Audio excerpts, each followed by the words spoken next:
It is time for Original Tales of Horror. terrifying true stories of the paranormal, Urban legends and folklore. Join us as we explore the dark, the terrifying, and the unknown. Welcome to the podcast where no matter what time it is always horror time.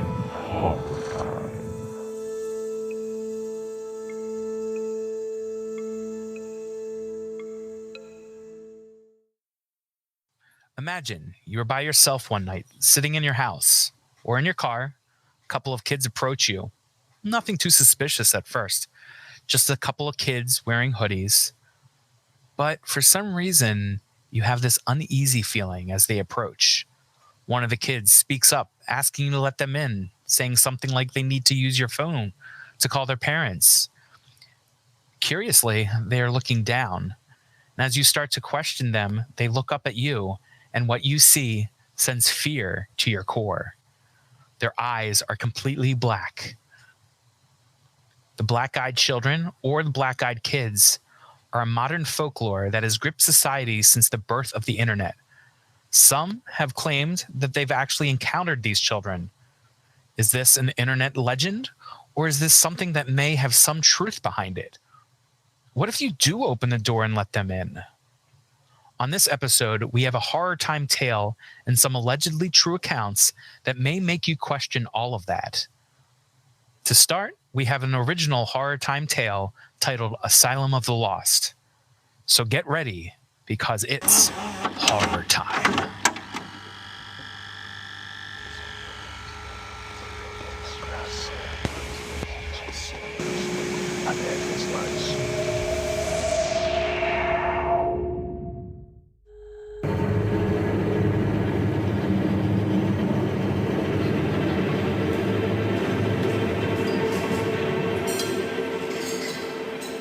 Are you sure about this asylum?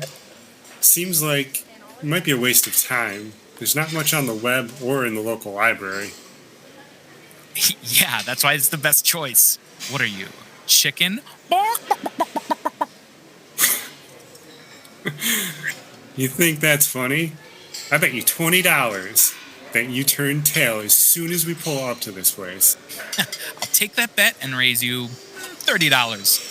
I got a good feeling about this one. We will find what we are looking for, I'm sure.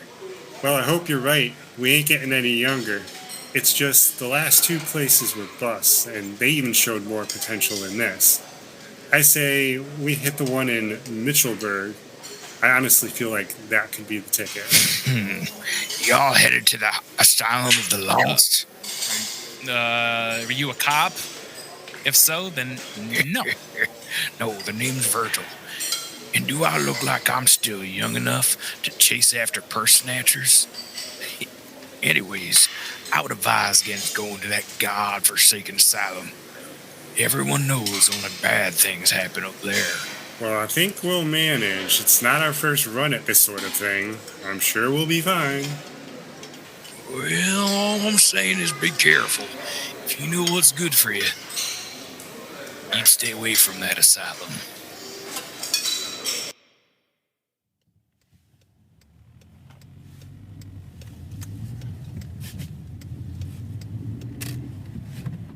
Hey, why were you so rude to that guy? Maybe he had more information we could have got out of him or something. Nah, besides, what's the fun in that when we could just go find out for ourselves? Okay, so from what I have read, which again was very minimal, see there's no guards or cops. There's just a lack of funding, so they don't patrol. So we should be able to drive right up to it.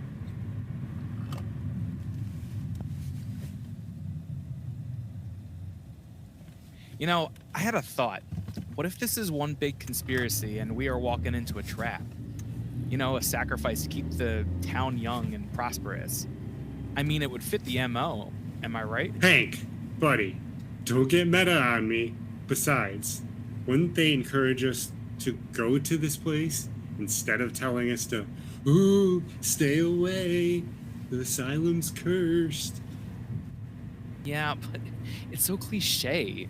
Think about it. That asylum is right outside on the top of a hill.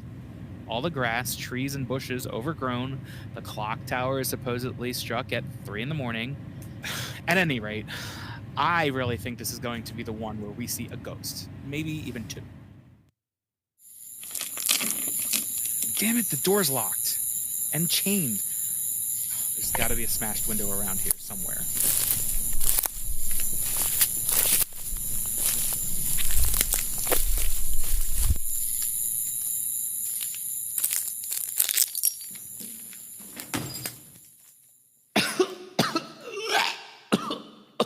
Smell.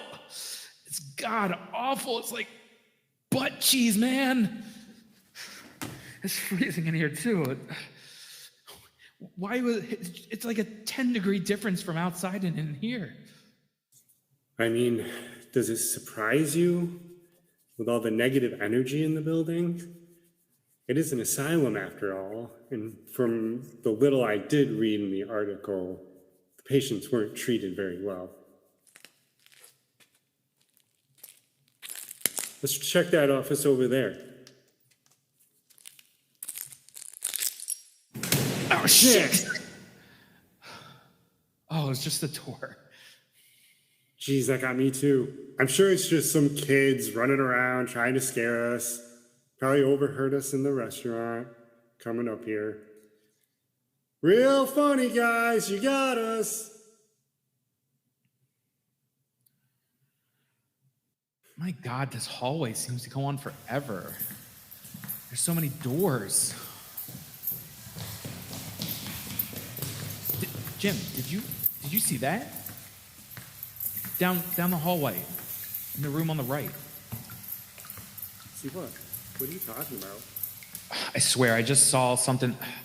Never mind. There's probably so many squatters and kids just exploring down here. Let's just keep going.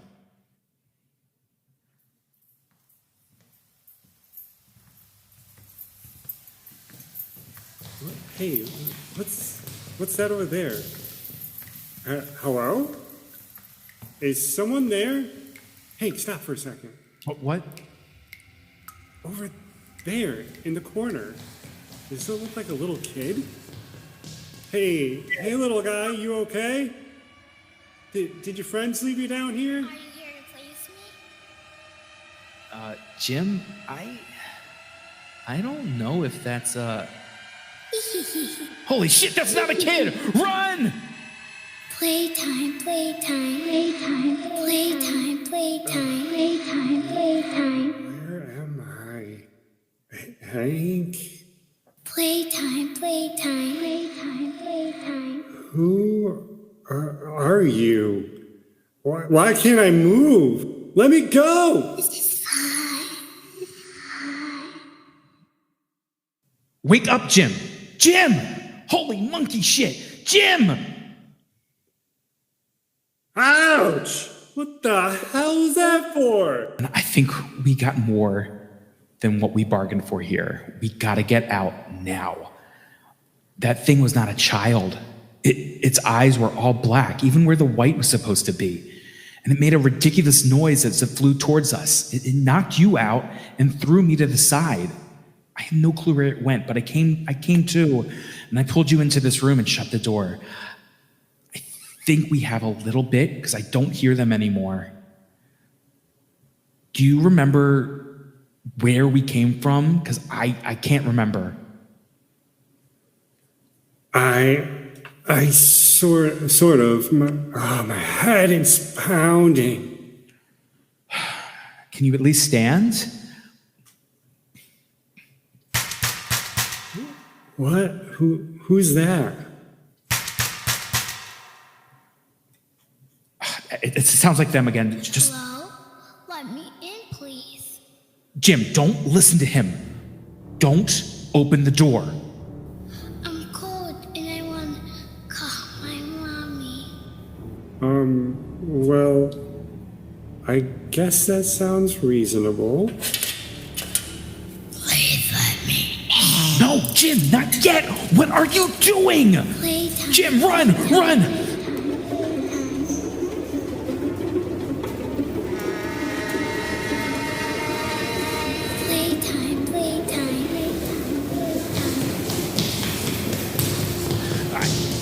think I recognize this here. The stairs. Over there.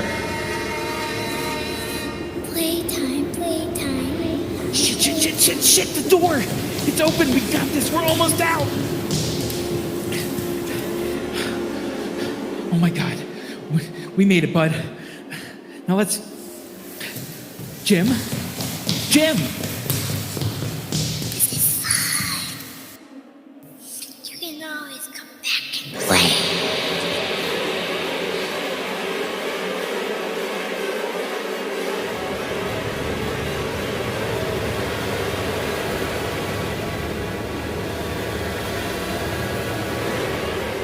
I tried so hard that night to try to get back in, but nothing would work.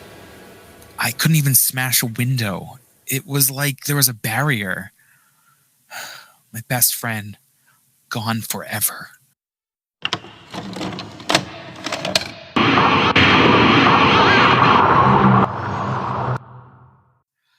Hello, horror fans. I'm Matt. I'm Pat. This week we're talking about the Black-Eyed Children. Yep. I've been excited for this one.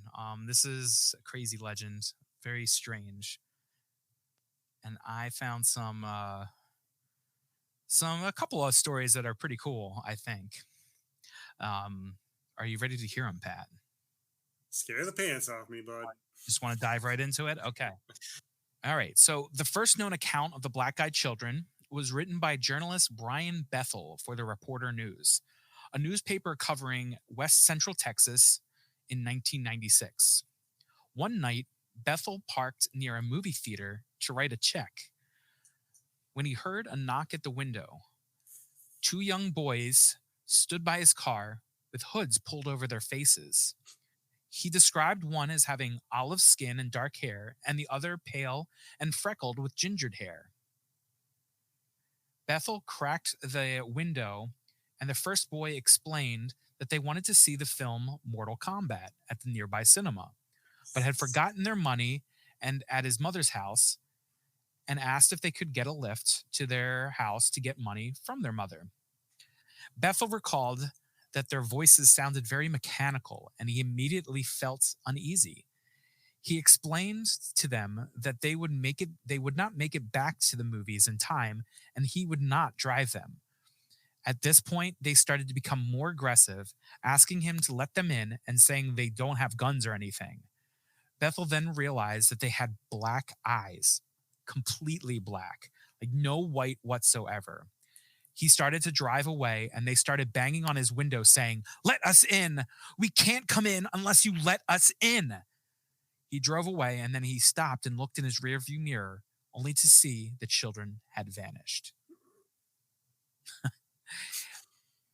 He shared this story with a small email list of people back in the day, back in the 90s, and then it leaked to the internet. And then it took on a life of its own, as many legends do, where multiple people started sharing their own alleged encounters, and a modern legend was born. So like I said, I have a couple accounts that I found online to share today. You have any comments on that story before I delve into the next two stories? Well, at least they had good taste. They wanted to see the good Mortal Kombat. I didn't hate the reboot that much. No, not the reboot. The reboot was cool. I like that. But like Annihilation was just off the wall. Oh. Yeah, that's true. But yeah, and you said that was the first. Yeah, recorded yes. encounter? People do claim that they have seen reports as early as the 80s, but this is the first known verifiable report out there, and he talks about it to this day. He's very adamant that this happened to him. I think he's come out with books and all of this stuff, countless interviews, all of that.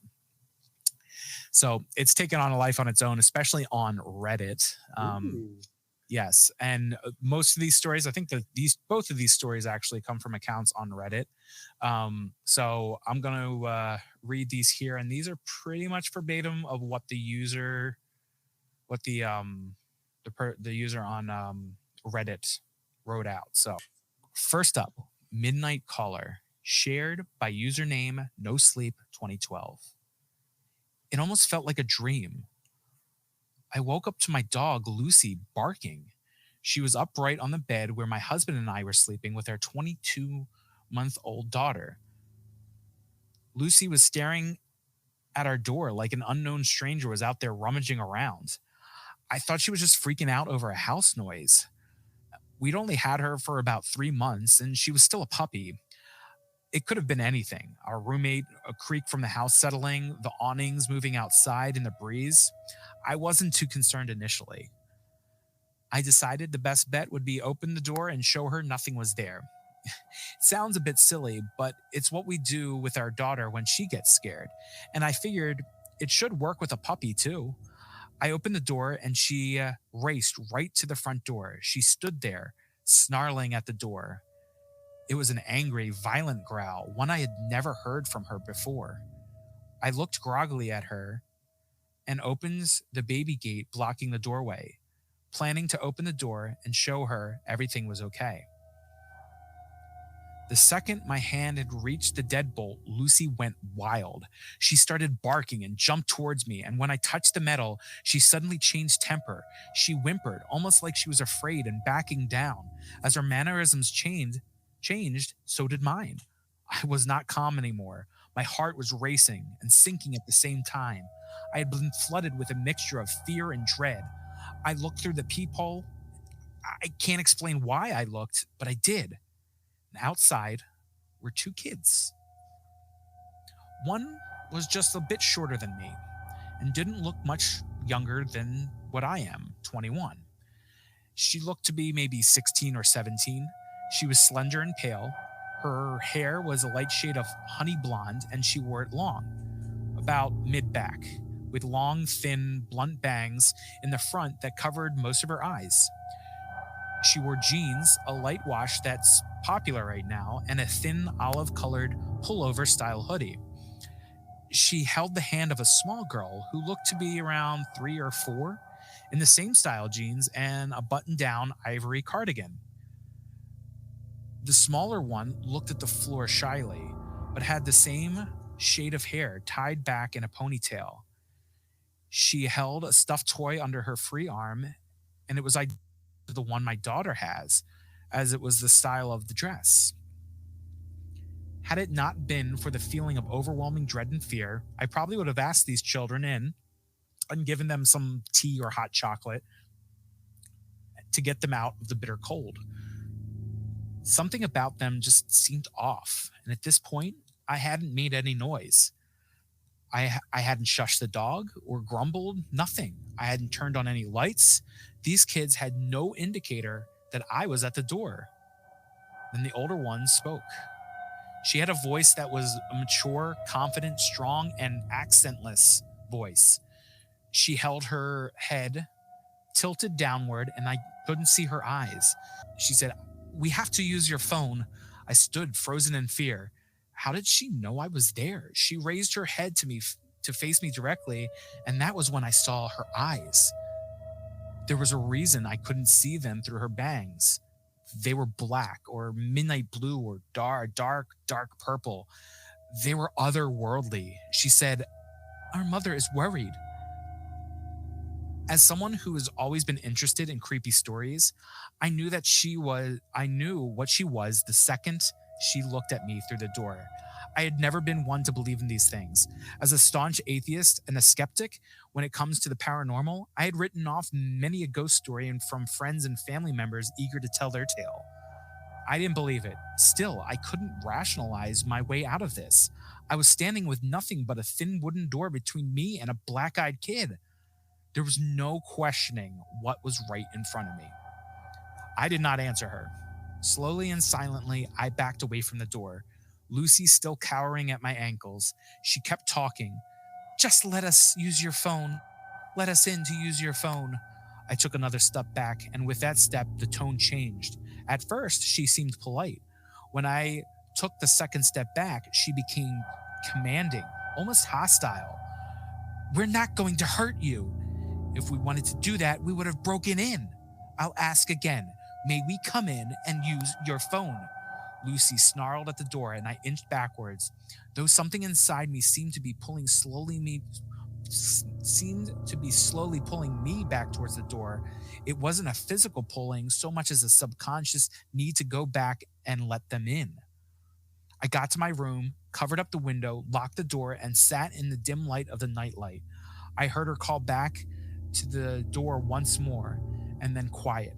I didn't go back to sleep that night. I haven't slept right since. I know from reading about them that BEKs, or black eyed kids, can just come in without permission. I know they haven't hurt anyone, but I still fear I'll be the exception. When I told my husband, he said it was just a dream. He keeps telling me to forget about it, but this lingering feeling of sadness, this dread when the house is silent at night, this fear of a knock at the door, this tells me otherwise.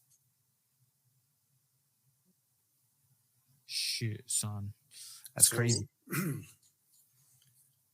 Okay, so in that one, they were saying that they can come in without permission. No, they need permission. They need permission. Yes, and that's pretty much consistently the tale is that Okay. no one's actually let them in. So a lot of these tales never really say that they've ever let them in because people automatically get this uneasy feeling when they're with them. So like it's almost as if their fight or flight type of feeling kicks in, and they just know that these people or beings or paranormal things are just not right. Right. Okay. Yeah. But yeah, I wouldn't let them in. Some creepy shit. Calling the cops. Right? Like, what do you? It's just so weird because it's almost as if like you're from these stories that I've read. It's almost as if you get into like almost a trance. Like you get this uneasy feeling, but like, why is there no? I don't know. If I saw like two kids outside in the bitter cold, which this is what this story sounds like, and they wanted to talk to their mom or use their phone, like I'd probably just end up calling for them, or you know what I mean? It's weird, and there's no like follow up. It's just like I'm creeped out by this, and I don't sleep for the rest of the night. So like, obviously, if this tale is true, it's putting her into some trance. At least that's how I see it. The kill zone is what I call it. Like it's the kill box. So you know how Freddy, when you dream, you're in his world. Yeah. Or like when the killer's chasing after the victim and they're tripping and they're like the killer always seems to end up in front of them or alongside them. Yeah. They're in a kill box and they can't get out of that. Oh, okay. I don't know. It's like, I feel like it's a different dimension that it kind of just flops on top of ours. And then that's an interesting thought. You know what I mean? Yeah, no. No, it's an interesting thought. And that's always kind of a horror trope too. I mean, that's one of the, the big things of writing horror stories is always to put them into a place that they can't get out of. That is instantly causes fear. And I think that's just one of the things that's so scary about these particular stories is that like it's almost as if, like you said, a kill box or kill zone or some trance that these people are in, and they don't really know why. They just are. Right. And they can't really think of much else. It's interesting. But anyway, I have one more story to share. And this one is called Halloween, shared by Sarah Beth 11. This is so funny. I've never heard of Black Eyed Kids before my incident. So I come on here to post my story, and the first story I see is about Black Eyed Kids. Weird. Let me preface this by saying I am by no means a writer, just a quote-unquote domestic engineer living in North Texas. Also, I don't believe in the paranormal, ghosts, demons, aliens, whatever. However, I did have an event that happened to me this Halloween, and I have to admit, it has me scratching my head. This is my first post on Reddit, and sorry to say, I'd never heard about it until yesterday. I told my best friend about my incident, and she's an avid reader of No Sleep on Reddit, and she told me if I didn't post it, she would. So here I am. Anyway, I hope you like it. So, it had been a slow trick or treat night in our neighborhood that evening, which is pretty odd in itself. We usually have kids from different areas, quote unquote, dropped off in ours and have constant parades at our door. That night, I'd say we'd have no more than 8 or 10 groups of kids come by the entire night. It was about 9:30 p.m. and my husband and I were sitting in our family room watching some of the ghost shows based on supposedly actual events.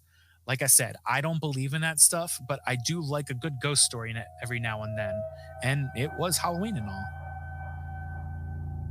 We hadn't had any activity at the door in over a half an hour, and it was getting late, so we decided to turn the porch lights off and let our dog, Chloe, out of her crate. Chloe is an American bulldog and is very docile.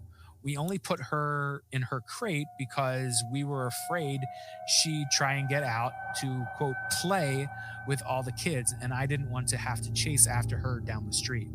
Also, we didn't want her to scare any of the kids because she would look pretty intimidating to the younger kids. So I turned outside the lights. I turned off the outside lights and let Chloe out. She followed me back in to the couch and laid down at my feet. It was getting close to 10 p.m. when my husband decided he'd had enough fun for the night and was going to go upstairs, take a shower, and get ready for bed. After all, it was Thursday and he had to get up early the next day. My teenage son was out with his friends at a local haunted house and wasn't expected for another hour or so. So that left me alone on the couch with Chloe. Now, just because I don't believe doesn't mean those shows don't freak me out a bit. And being alone watching, I'd have to say, I was kind of on edge, as it were. It wasn't long after I heard the upstairs water from the shower turn on that there came a light knock, knock, knock at the front door. My initial reaction was, what the hell? Really? It's almost 10 o'clock. Go home. But soon, an uneasy feeling came over me. Why the knock? Our doorbell glows and it's in the dark, and without the porch light, it would be extra obvious to anyone there. I paused. I couldn't really just ignore it. Our front door has a big beveled glass panel, and anybody right at the door could see in enough to see if someone was in the family room watching TV. It would be pretty rude for me to just sit there and not answer it. Knock, knock, knock. Again from the door. I glanced down at Chloe, and she was gone. My gaze followed her usual path to the front door, expecting her to be on her way as she normally does, but nothing. She wasn't there. I stood up, looked around the room, and found her crouching by the back door like she was wanting out. However, she never asks to go out like that. She always comes and licks my hand and puts her head on my knee. This was totally out of character for her, and I have to say, heightened my anxiety. Chloe, crate, I said. She turned back to look at me like, hell no, lady, I ain't moving. I yelled up to my husband, but if he was already in the shower, I knew there was no chance of him hearing me. Knock, knock, knock. About that time, a car drove down our street and cast just enough light over the door to where I could see the silhouettes of 2 small children through the glass. I instantly felt relief. It was just some kids, probably a couple of my neighbors on their way back home that wanted to stop by and show me their costumes or something. I headed to the door and looked back to make sure Chloe wasn't going to follow. What a great watchdog, I thought to myself as she just sat there. I turned on the porch light when I got to the door, and sure enough, I could see through the glass that it was a couple of pretty small kids, a little late for such young ones, I thought, and I began to wonder about what kind of parents would let their kids run the streets that late at night. I only opened the door enough to where I could block Chloe's escape if she decided to grow some balls, which was only about 2 feet. What struck me immediately as odd was the kids weren't wearing any costumes. They were in normal street clothes. Also, no customary trick or treat either. I began to feel very uneasy again. It was a girl and a boy. The girl to my left was older, I'd say about 11 or 12. I could tell she was blonde, but I couldn't make out any distinct features as our lights from high above on columns at the front of the porch. I'm sorry, but I couldn't make out any distinct features as our lights are from high above and on columns at the front of the porch. So most of the light was coming from behind them. I had not opened the door wide enough for any light inside to hit them directly. The boy was younger and about a foot shorter, I'd say about 8 or 9, and looked like he had about light brown hair. The girl very politely spoke up. "Ma'am, can we please come inside and use your phone to call our mom?" As she spoke, something in the pit of my stomach was telling me something was wrong. What kid, even at that age, doesn't have a cell phone these days? I couldn't remember the last time I had anybody ask me to use my home phone. Hun, don't you have a phone of your own to call your mom?" I asked. This was the thing that got me really worried. Both kids turned to look at one another like they were going to say something to one another, but neither ever spoke. They both turned back to me and the girl said, "Ma'am, my cell phone battery doesn't have any charge left in it. Can we please come inside and call our mother? We're alone out here and my brother is scared." I have to admit, there were two competing feelings going on inside of me. The first of a mother's heart that wanted to help these two small children get to their mom. The other, a sinking fear in my gut that was keeping the other feeling at bay. It was then I noticed that during the short conversation, I'd already opened the door an extra few inches, which I was completely unaware I was doing. I stopped. "Honey, why don't you give me your mother's number, and I can call her myself." Another pause, and they again looked at one another. After a short moment, they turned back to me, and the girl said, "Ma'am, my little brother has to use your bathroom. Can we please come inside while you call our mom?" And it was with that last statement, the little girl moved closer towards the door, like she was going to just walk in by me. As she stepped into the light coming from inside the house, and that's when I got my first real good look at her. Solid jet black eyes. That's all I could see. The motherly instinct was gone and replaced by terror. I don't think I've ever felt that in my life. I could feel every hair on my arms and back of my neck standing at attention. I closed the door to where just my face was able to stick out.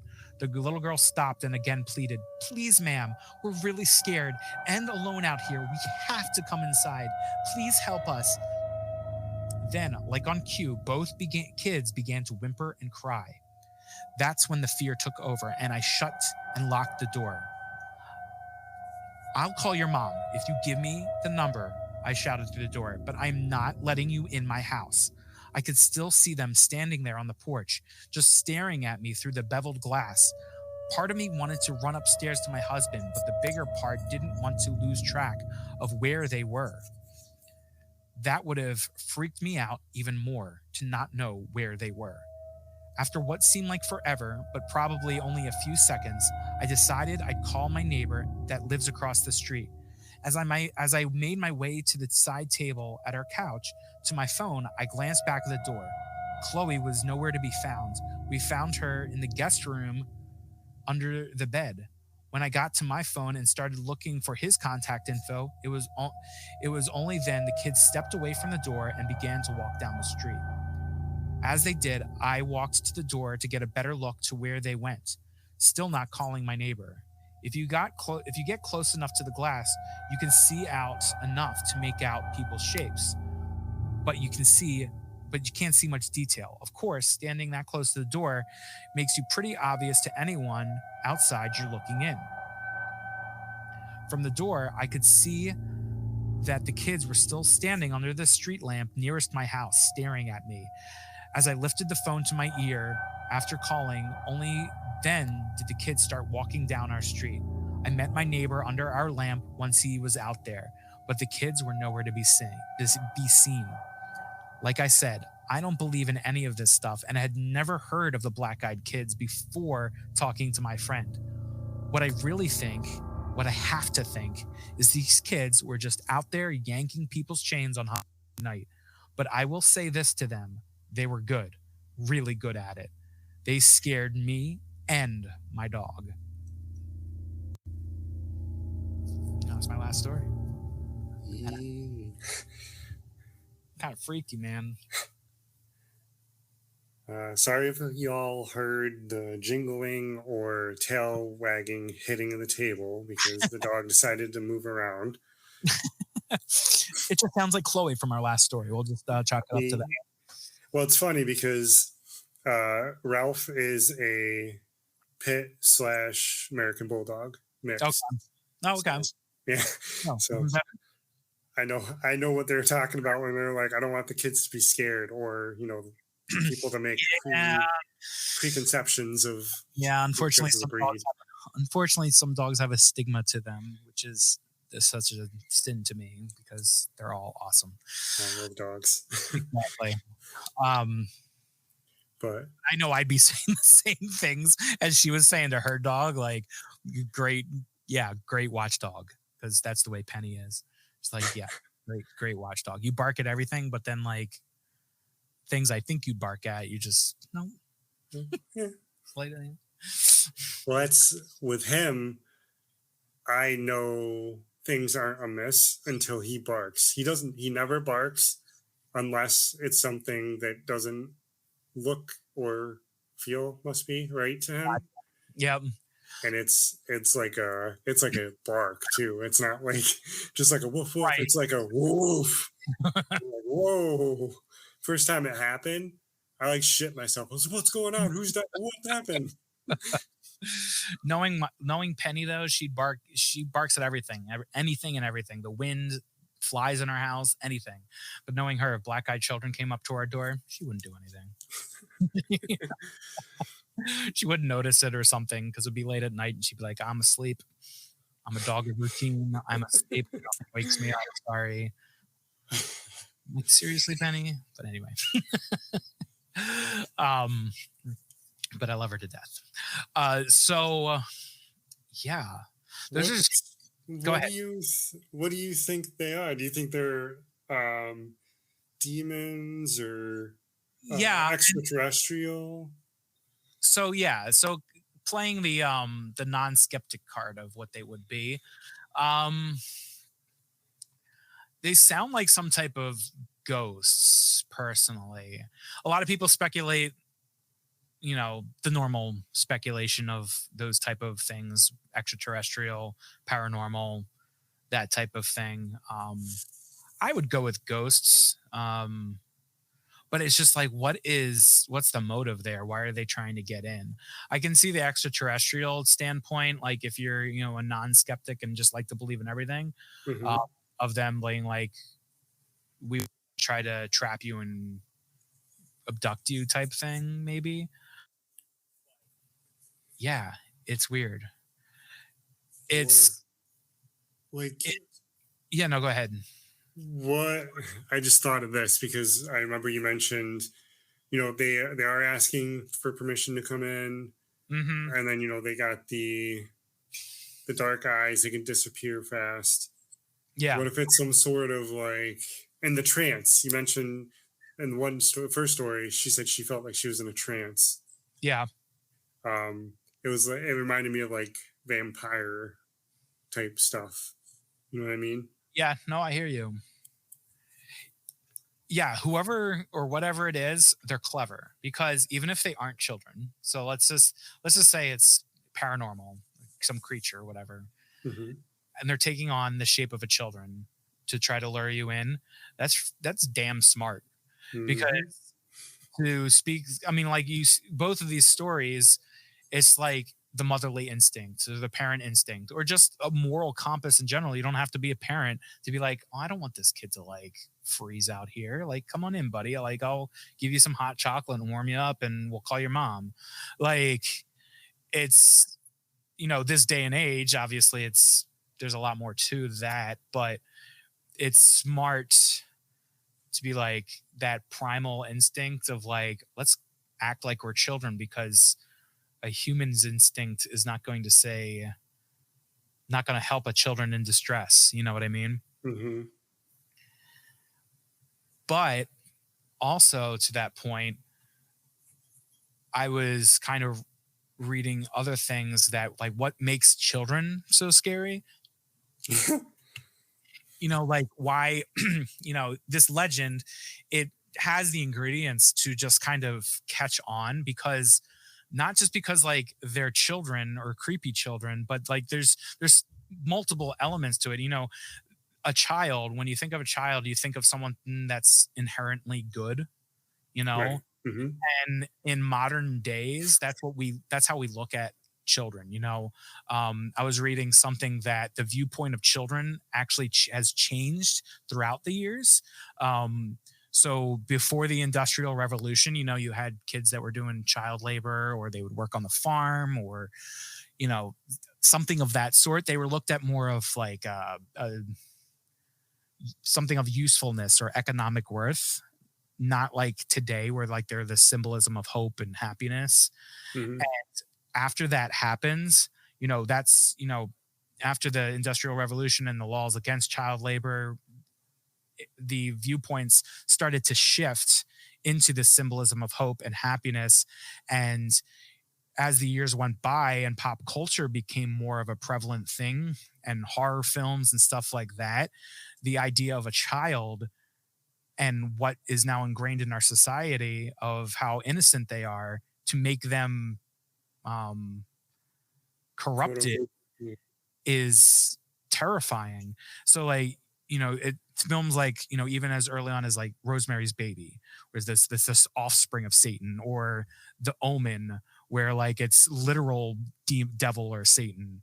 And then Right. even like The Exorcist, where a demon possesses the child. And we talked about that in our possession episode, where possessing a child, it's like, Jesus Christ, like, my God, like, that's like awful. But it's that innocence, maybe that's what makes it easy to possess and to corrupt. So I think that's one of the things that makes Black Eyed Children so scary. But I just found that an interesting kind of tidbit, kind of fact about, the progression of why we look at children the way we do. It's like a Trojan horse. Right. Exactly. That's right. Exactly. That's, yeah. Great analogy. Great connection there. Yeah. Like a Trojan horse. It looks like something that's innocent and good and a gift. And then, nope, just kidding. Right in the butt. We're going to F you up. And the other thing too is the black eyes. That's that's the thing that makes this story this story.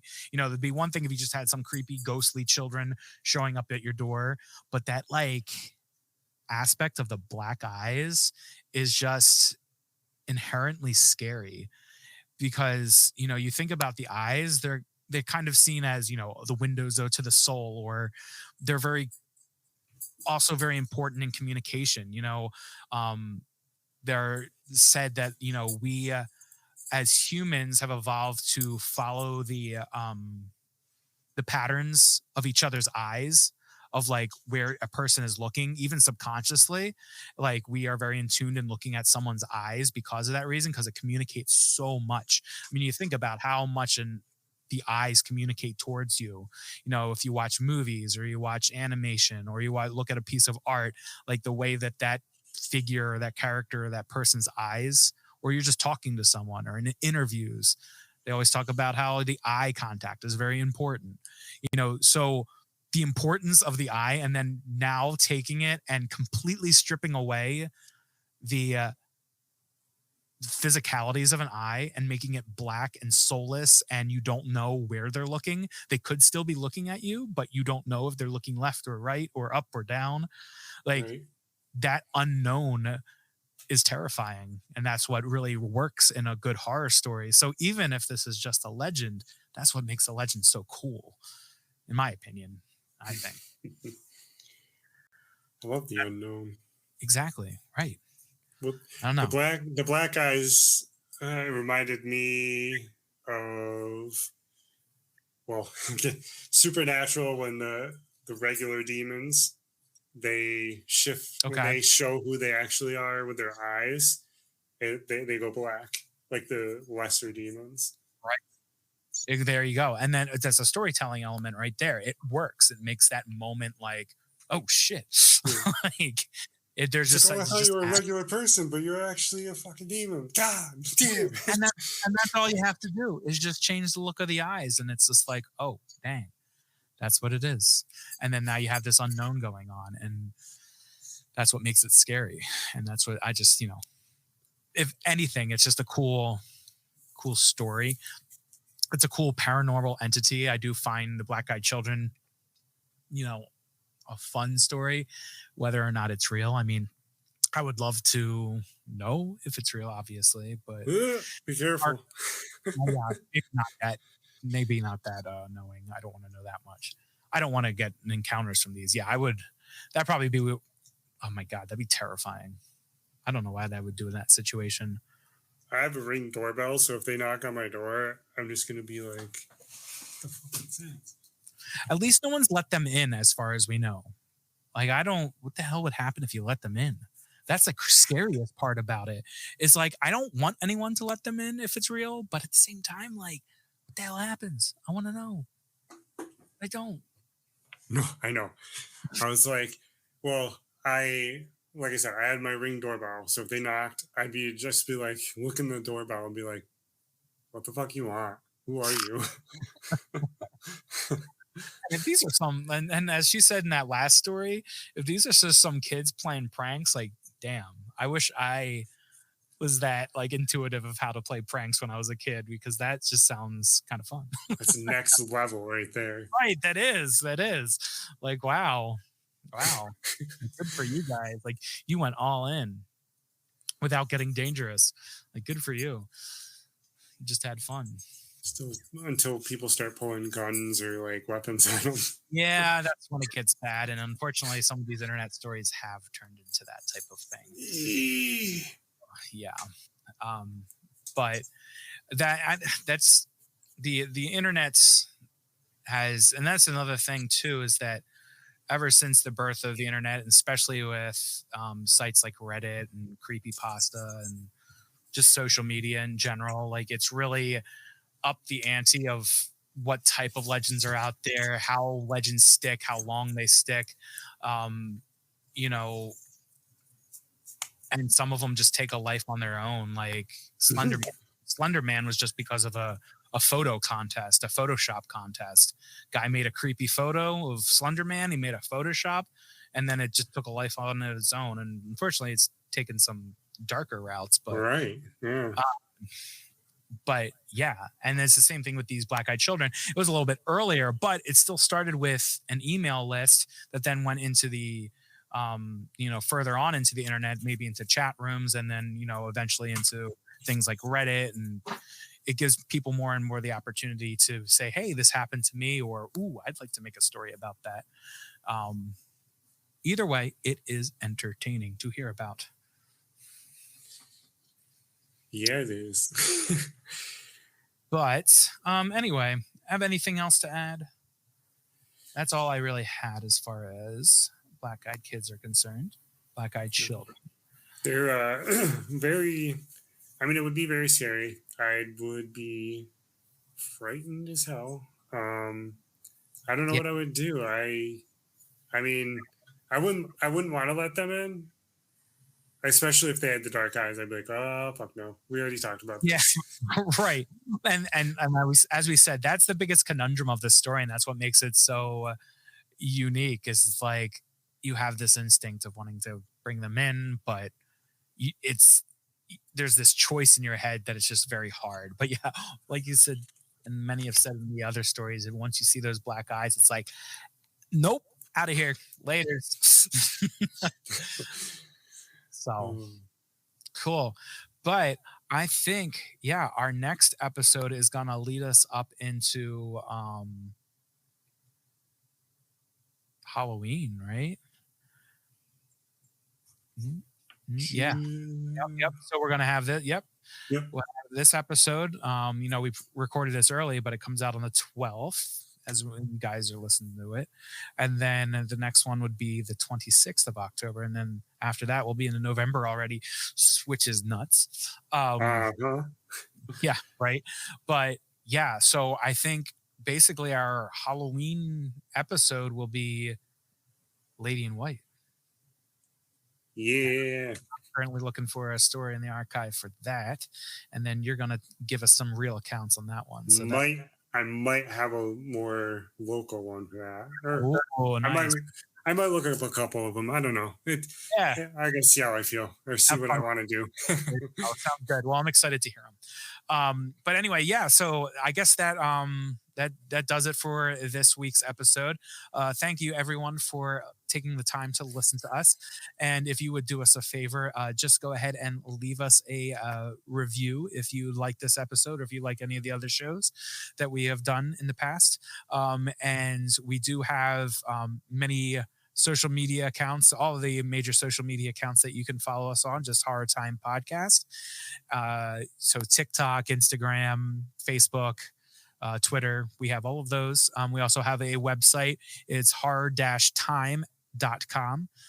You can visit that as well. We'll have more articles up there to kind of, show notes and more articles about, the topics that we've talked about. So yeah, again, thanks for listening, and everyone enjoy the rest of the spooky season here, and we will catch you right before Halloween. Get out there and be spooky.